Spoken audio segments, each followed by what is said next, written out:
Oggi andiamo a casa rinfrancati dalle parole del sottosegretario perché ci ha confermato che saranno portate delle persone nuove e non verranno tolte delle persone dagli altri tribunali. Questo dettaglio è ritenuto fondamentale per il progetto, visto che durante gli incontri è emerso finalmente che il Tribunale della Pedemontana non andrà a togliere forze e personale da altre strutture, ma avrà una dotazione organica propria.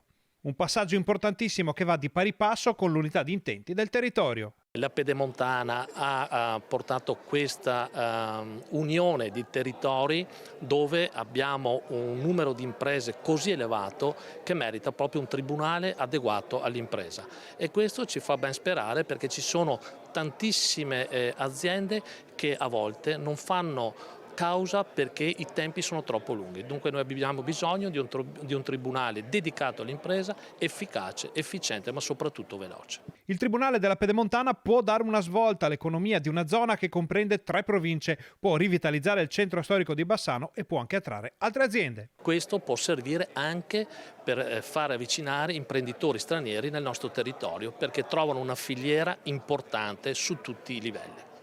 Per quello che riguarda proprio la tutela dei nostri imprenditori, quanto importante è questo progetto? Ma è importantissimo, ma come ho detto prima, i tempi sono le condizioni primarie per poter agevolare quello che è il fare impresa, e quando c'è velocità nell'esecuzione e velocità nei risultati anche dei giudizi da parte del Tribunale, questo agevola tantissimo quello che è la velocità di esecuzione delle opere da parte delle imprese.